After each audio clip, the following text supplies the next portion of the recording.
Committee satisfied थी आपके जवाब से? मुझे नहीं पता सर। सर गवर्नमेंट के जो अरकान थे उनका रवैया कैसा था आपके साथ? बिल्कुल प्रेजेंट था। जब तक लॉ कॉन्स्टिट्यूशन में है तो मेरा ख्याल है कि should abide by the law the rule. यूनानी मुस्लिम कमीशन थी तारिक जहांगीरी साहब के केस में, जहाँ तक बाबर सत्तार साहब का है उसमें बाकी तो सब आए, लेकिन अली मोहम्मद खान जो मिनिस्टर स्टेट हैं उन्होंने उनकी नॉमिनेशन को अपोज किया है। ये मुनासिब समझा गया कि बजाय इसके कि आप खुफिया अदारों की या डिफरेंट एजेंसीज़ की रिपोर्ट्स को एक तरफ़ा तौर पे लेके तो उसके ऊपर जो है कोई फ़ैसला करें, ज़्यादा मुनासिब ये है कि अगर किसी के ख़िलाफ़ कोई ऐसी चीज़ आती है तो वो बंदा मौजूद हो और वो अपनी वजाहत कर सके और उस वजाहत को जो है वो कमेटी जो है वो वैल्यू कर सके।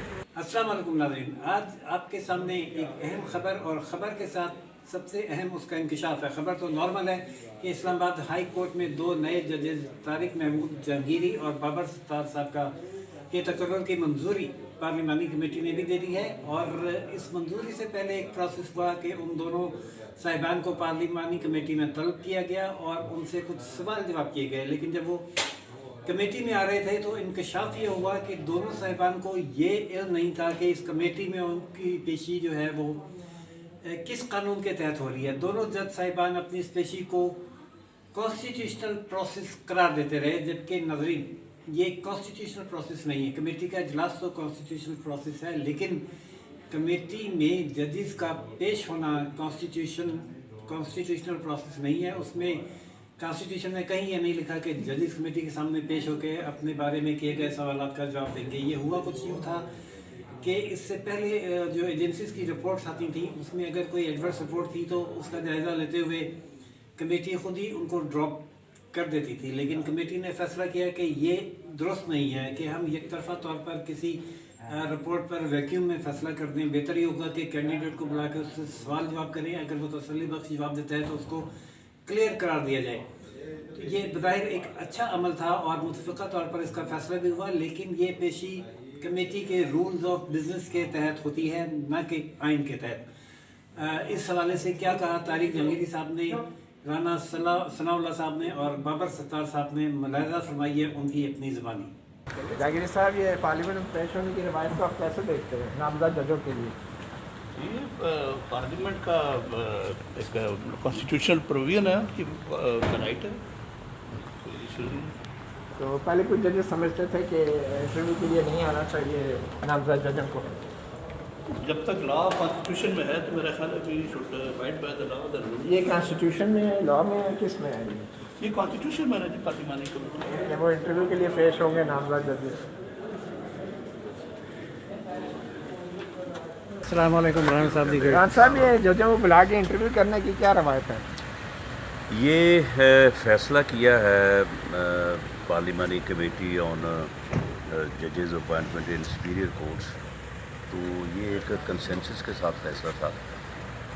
उसकी वजह ये है कि हमारी जो एजेंसीज़ हैं वो बाज़ औक़ात ऐसी रिपोर्ट्स और ऐसी चीज़ें लिख भेजती हैं कि अगर वो आदमी खुद मौजूद हो तो वो बेहतर तौर पे जो है वो उस चीज़ को जवाब दे सकता है या उसको एक्सप्लेन कर सकता है। तो इस सूरत हाल में ये मुनासिब समझा गया कि बजाय इसके कि आप खुफिया अदारों की या डिफरेंट एजेंसीज़ की रिपोर्ट्स को एक तरफ़ा तौर पे लेके तो उसके ऊपर जो है कोई फ़ैसला करें, ज़्यादा मुनासिब ये है कि अगर किसी के ख़िलाफ़ कोई ऐसी चीज़ आती है तो वो बंदा मौजूद हो और वो अपनी वजाहत कर सके और उस वजाहत को जो है वो कमेटी जो है वो वैल्यू कर सके। तो मैं समझता हूँ कि ये जो कैंडिडेट्स हैं या जो मुअज़्ज़ज़ वकला साहबान या जज साहबान एलिवेट होते हैं, तो ये एक तरह की मेरी नज़र में ये उनके लिए फेवर है, ये कोई एडवर्स बात नहीं है।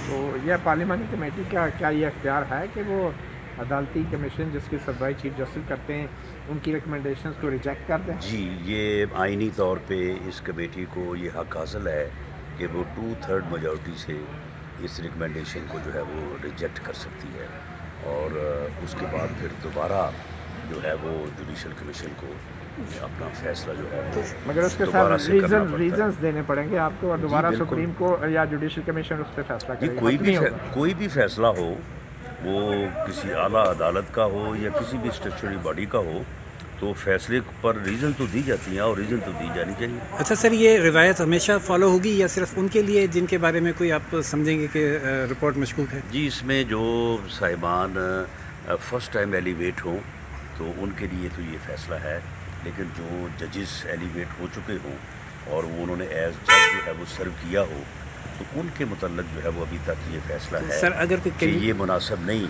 कि फिर उन जज साहबान को जो है वो आप कंफर्मेशन वाले बुलाएं। जो केसेस होते हैं, कंफर्मेशन वाले, यानी जो फर्स्ट टाइम जब अपॉइंटमेंट हो तो उस वक्त जो है ये रवायत जो है ये फ़िलहाल है, फ़िलहाल कंफर्मेशन वाली स्टेज पे जो है वो नहीं तो है। सर अगर कैंडिडेट अपीयर नहीं होता तो ऑटोमेटिक रिजेक्टेड या?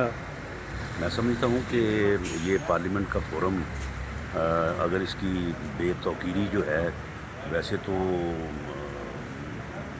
बहुत सारे और लोग भी हैं जो इसकी बेतौकीरी के लिए तुले रहते हैं तो, लेकिन अगर अदलिया की तरफ से और मोअज़्ज़ज़ जज साहबान की तरफ से पार्लियामेंट को इज़्ज़त दी जाए तो मैं समझता हूँ कि ये उनके लिए भी इज़्ज़त है और पार्लियामेंट के लिए। ये अदलिया की आज़ादी के मुनाफी नहीं कि सियासतदान जो हैं वो जज बनने वाले लोगों को इंटरव्यू करें और ये तासुर मिले कि जैसे वो जॉब इंटरव्यू दे रहे हैं।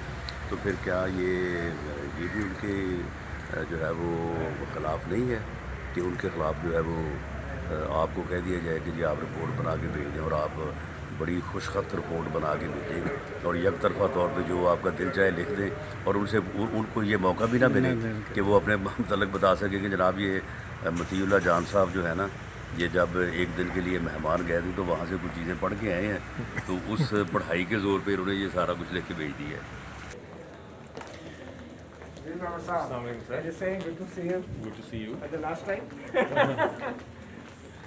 बिफोर बिकमिंग ए जज? नहीं, बिफोर बिकमिंग ए जज सर कैसा फील करें इंटरव्यू देने के लिए? Constitutional process sir, is it constitutional और रूल ऑफ बिजनेस? रिकमेंडेशन कर दी है जी। यूनानिमस रिकमेंडेशन थी तारिक जहांगीरी साहब के केस में, जहाँ तक बाबर सत्तार साहब का है उसमें बाकी तो सब आए, लेकिन अली मोहम्मद ख़ान जो मिनिस्टर स्टेट हैं उन्होंने उनकी नॉमिनेशन को अपोज किया है, बाकी सारे लेकिन हो गई नॉमिनेशन हो गई। किस बात पे अपोज कर रहे थे? उनका अपना एक व्यू है और उनको इस कमेटी में उन्होंने अपना व्यू एक्सप्रेस किया है और ये उनका राइट था। नहीं, उन्होंने वोट किया है इनके खिलाफ या नहीं? उन्होंने इनकी सपोर्ट नहीं की, इनके हक में वोट नहीं दिया। वोट नहीं दिया? अगेंस्ट कितने वोट अगेंस्ट थे? एक गया है उनके पास, बाकी 7 जो है वो फेवर में गए हैं। सर इंटरव्यू कैसा रहा इंटरव्यू? कैसा रहा? इंटरव्यू के फैसले के बाद आप पता चलेगा कि नहीं सर, इंटरव्यू कैसा फैसले के बाद तो आप नहीं जज जी, बन बड़ा जाएंगे ना it was a cordial environment और कमेटी ने एक्सप्लेन भी किया कि उनका ये व्यू है कि कई रिपोर्ट्स आती हैं, उनके सामने काफ़ी इन्फॉर्मेशन होती है, तो बजाय इसके कि वो किसी वैक्यूम में उसके बारे में बात करें तो वो जो कैंडिडेट है उससे पूछ लें, क्लैरिफिकेशन ले लें ताकि फिर एक मीनिंगफुल कॉन्वर्सेशन कर सकें। तो कोई मेरे रिपोर्ट ख्याल थी में तो ऐसे? नेगेटिव रिपोर्ट थी आपके खिलाफ? नहीं, मुझसे जो सवाल पूछे मैंने उसका एक्सप्लेन कर दिया कि ये रियलिटीज़ है। आप भी तो रिपोर्ट करते हैं काफ़ी सारी चीज़ें। कमेटी सेटिस्फाइड थी आपके जवाब से? मुझे नहीं पता सर। सर गवर्नमेंट के जो अरकान थे उनका रवैया कैसा था आपके साथ? बिल्कुल प्रेजेंट था सबका। सर वो आपने फॉरेन जो कंपनी थी उनके डायरेक्टरशिप से रिजाइन कर दिया, सुना आज खबर चल रही थी। जी, मेरे कोई फॉरेन बिजनेस इंटरेस्ट नहीं थे। कुछ प्रॉपर्टी मेरी है, मैं अमेरिका में मैंने अपनी एजुकेशन ख़त्म की थी, वहीं पे मैंने अपना काम स्टार्ट किया था, उसी वक्त वहाँ पे मैंने प्रॉपर्टी ख़रीदी थी। मेरी अभी भी प्रॉपर्टी है, वो मेरी टैक्स रिटर्न्स में डिक्लेयर्ड है। मैंने कभी गवर्नमेंट ऑफिस नहीं होल्ड किया। सो अदर दैन जो मेरी अपनी लीगल प्रोफेशन से इनकम है उसके अलावा मेरी इनकम कोई नहीं है। वहाँ पे भी बिज़नेस नहीं है, एक प्रॉपर्टी है रेंटल प्रॉपर्टी, उससे कुछ इनकम आती है, वो भी डिक्लेयर्ड है।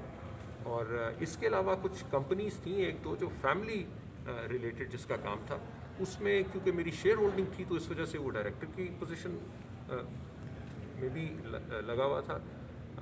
सो वो रिज़ाइन कर दिए और वो सारी चीज़ें। तो सेक्शन 116 के मुताबिक आपने अपने रिटर्न डिपॉजिट किए जो आपकी इंटरप्रिटेशन है। मती साहब, ये तो कभी कोई टैक्स वाला कोई इस पे उठाएगा तो फिर बात करेंगे, लेकिन जितने भी मेरे एसेट्स हैं बेशक पाकिस्तान में हो या बाहर हो, सारे डिक्लेयर जितने भी जितने भी। थैंक यू अच्छी बात। Thank you very much sir.